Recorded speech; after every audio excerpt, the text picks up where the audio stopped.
Everyone knows that the United States is Israel's closest ally. The U.S. provides billions of dollars in funding to Israel each year, repeatedly rejects UN Security Council resolutions criticizing Israel, and publicly supports its military offensives. But why is that? What is America's reasoning for going above and beyond for Israel? The short version is that it is difficult. The long version is that it's a tight interaction of America's long-running Middle East strategy, U.S. public opinion or electoral politics, and a powerful, although perhaps not as effective, pro-Israel lobbying effort. Here's a primer on the several forces influencing American policy toward Israel and how they interact. Since the Cold War, Israel has been the linchpin of American Middle East strategy. The U.S. wasn't always so close with Israel. For instance, when Israel, along with France and Britain, invaded Egypt in 1956, the United States sided against Israel, pushing the invaders to leave. And the U.S. for years opposed, and worked actively against, Israel's clandestine nuclear program.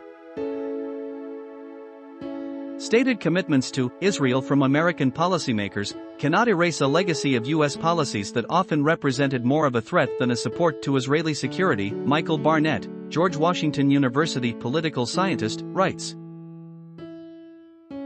Even when the U.S. did come to support Israel, it was more about cold strategic calculation than the domestic political support you see today. The U.S.-Israel relationship grew by leaps and bounds after 1967, according to Barnett, owing largely to a changing U.S. containment and strategic posture. American presidents and strategists came to see Israel as a useful tool for containing Soviet influence in the Middle East, which was significant among Arab states, and used diplomatic and military support to weave Israel firmly into the anti-Soviet bloc. This strategic justification came down with the Berlin Wall. Yet the U.S. aid to Israel kept flowing after the Cold War, as did diplomatic support. What kept it going? For one thing, the U.S. approach to the Middle East didn't change that much after the Cold War. The U.S. became increasingly involved in managing disputes and problems inside the Middle East during the Cold War, and it maintained that role as the world's sole superpower in the 90s. Stability in the Middle East continued to be a major American interest, for a number of reasons that included the global oil market, and the U.S. took on the role as guarantor of regional stability. That meant the U.S. saw it as strategically worthwhile to support states like Egypt, Saudi Arabia, and Israel, which saw themselves as benefiting from an essentially conservative U.S. approach to Middle Eastern regional politics. Unlike, say, Iran, Syria, and Saddam's Iraq, these countries were basically okay with the status quo in the Middle East. The U.S. also supported the status quo, so it supported them accordingly. This view of Israel as a force for stability helps maintain U.S. support, according to Brent Sassley, a political scientist at the University of Texas, in the sense that Israel can stabilize what's going on in the Middle East. If there's fear of Jordan being undermined by an internal or external enemy, the United States sometimes turns to Israel to pose a threat to that threat. America's self-appointed role as manager of the Middle East also landed it the job of Israeli-Palestinian peace broker. The parties need a third party, Hussein Ibish, a senior fellow at the American Task Force on Palestine, says. I think there is no other candidate than the United States. There's no other party that's capable, and no other party that's interested.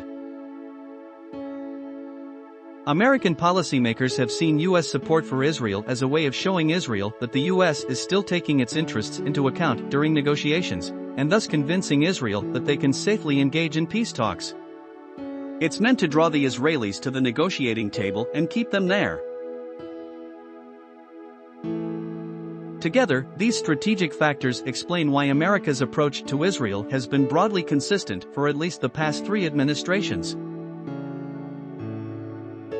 Despite the vast disagreements between the George W. Bush administration versus the Clinton and Obama administrations on foreign policy, they both supported military and political aid to Israel. And they both crossed Israel when it wasn't in the U.S. strategic interests. Bush refused to support an Israeli strike on Iran, and Obama repeatedly clashed with Israeli leaders on West Bank settlements. All of this isn't to say that American presidents and foreign policy principles are necessarily right to believe these things. It's within the realm of possibility, as some argue, that U.S. support for Israel undermines regional stability and compromises America's status as neutral broker during peace negotiations. The point here isn't to endorse the official U.S. view but describe the line of thinking that's been so influential in driving the American foreign policy establishment's approach to Israel. U.S. support for Israel isn't just about strategic calculation in foreign policy interests, or at least not anymore.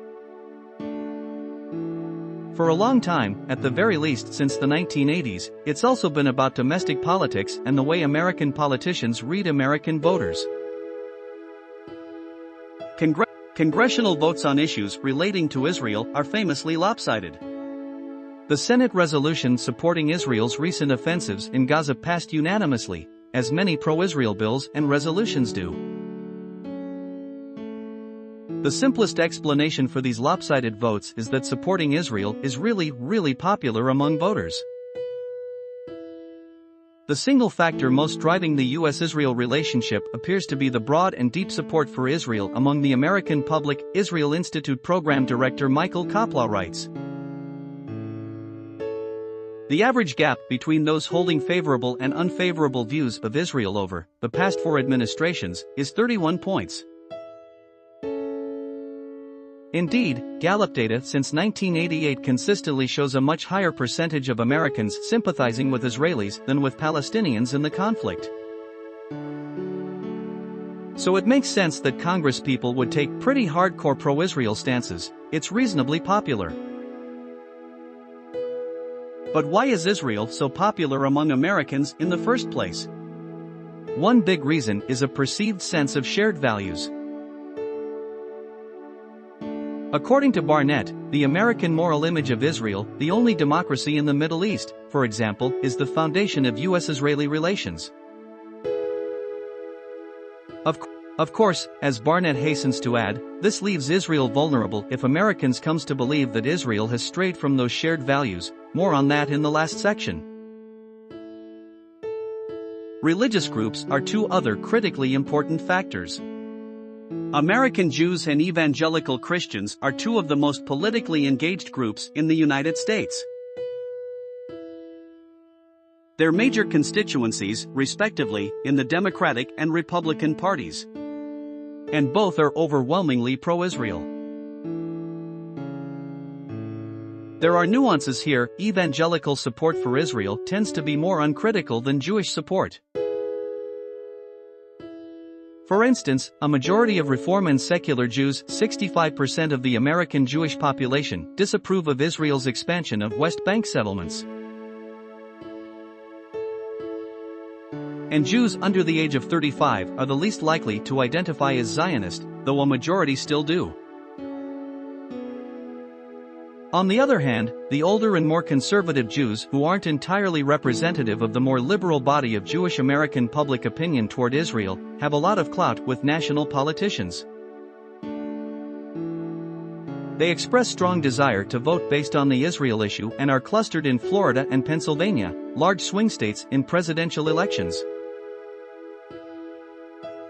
All that said, Pew data shows overall consistency in American Jewish views on the U.S.-Israel relationship.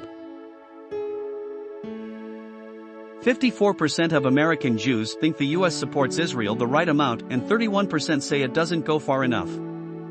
By contrast, 31% of white evangelicals think the U.S. has reached the right level of support, while 46% want the U.S. to support Israel more. Add evangelicals, Jews, and broad public support together, and you get consistent, bipartisan support for Israel. No account of U.S.-Israel relations can ignore the American-Israel Public Affairs Committee, AIPAC for short. AIPAC is America's largest pro-Israel lobby. Surveys of Capitol Hill insiders conducted by Fortune, 1997, and National Journal, 2005, ranked it the second most powerful lobbying shop in Washington, after, respectively, the AARP and National Federation of Independent Business. Neither survey is particularly statistically rigorous, so don't take the specific rankings too seriously. And AIPAC loses on plenty of issues. However, the surveys do suggest that AIPAC is perceived as hugely powerful within Washington. Saying that AIPAC pushes U.S. foreign policy in a more pro-Israel direction isn't controversial. The big, and extremely contentious, question is just how much AIPAC actually matters. Is the group actually steering U.S. politics and foreign policy in a direction it wouldn't go on its own? The major flashpoint here is John Mearsheimer and Stephen Walt's The Israel Lobby and American Foreign Policy, which began as an 2006 essay and evolved into a book. The two eminent international relations scholars argued that there's no way to explain the U.S.-Israel relationship, from an IR perspective, other than as AIPAC and its allies pushing the U.S. to act counter to its own interests. They reject that either strategy or shared values fully explain the U.S. support for Israel, so lobbying must. The unmatched power of the Israel lobby, Walt and Mearsheimer write, is the explanation for America's continued strong support for Israel. This argument is hugely controversial, including among international relations theorists. Some argued that the Israel lobby creepily invoked classic anti-Semitic tropes of Jews secretly controlling the government. Others dismissed it as, in one particularly memorable phrase, piss-poor, monocausal social science. One of the main criticisms of Walt and Mearsheimer's thesis is that they don't present very much direct evidence that AIPAC lobbying influenced specific votes. Another criticism is that Walt and Mearsheimer premise their thesis on the argument that Israel is neither strategically nor morally worthy of American support, and so policymakers must be supporting Israel because they've been coerced into it by AIPAC, whereas a number of policymakers will tell you they earnestly believe the alliance is worthwhile absent lobbying. Critics also argue that the definition of Israel lobby beyond AIPAC used in the book is so large as to encompass basically the entire American foreign policy establishment. Whatever you think of this debate, it can be easy to get lost in a binary between the Israel lobby is all that matters and the Israel lobby is irrelevant.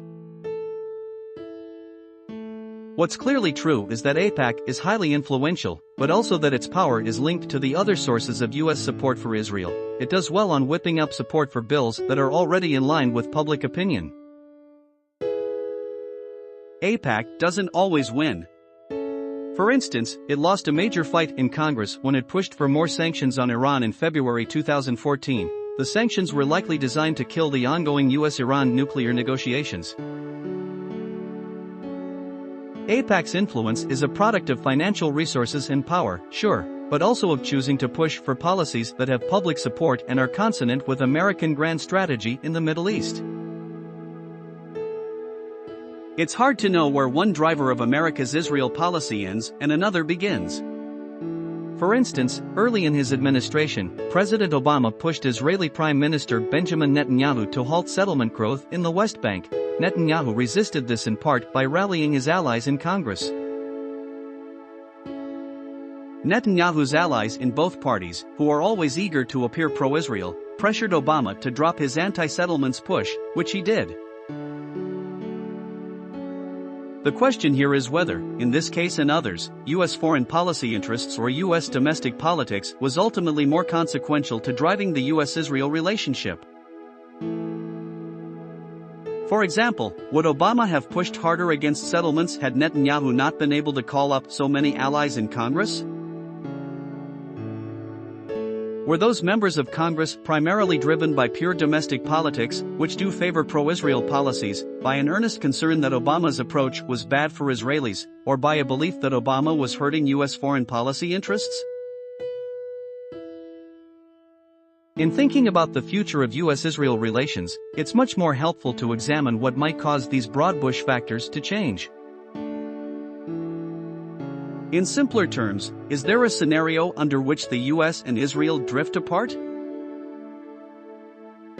Barnett, the George Washington University scholar, sees Israel's continued occupation of the West Bank as the greatest threat to the relationship. He notes that, in the early 90s, Congress made a $10 billion loan guarantee conditional on the fact that Israel didn't use any of the money for West Bank settlements. Israel's Prime Minister, Yitzhak Shamir, tried to fight it, but the Bush administration stood firm. Shamir lost, both in Congress and with the executive, because the Israeli position wasn't consistent with the U.S. vision of a Western, democratic Israel. U.S.-Israeli relations, Barnett writes, are dependent upon Israel's having a particular identity. That may even be true among American Jews, as journalist Peter Bienart argued in an essay almost as controversial as Walt and Mearsheimer's. Bienart argues that Israel's ongoing occupation of the West Bank is already alienating younger and more secular Jews, and that AIPAC and other mainstream Jewish organizations risk losing their broad base of support unless they become more willing to criticize Israel on these points. Barnett's conclusion only follows if you think shared values are the linchpin of U.S.-Israel relations. Maybe the U.S. would still think it's strategically useful to support Israel. Maybe Israel remains popular among certain Christians and the broader public regardless of its Palestinian policy. Maybe AIPAC remains strong enough to keep Congress in line. Maybe Israel comes to an agreement with the Palestinians and Barnett's point becomes moot. For now, though, there's little evidence that American support for Israel is fundamentally breaking down, whether you think that's a good or bad thing.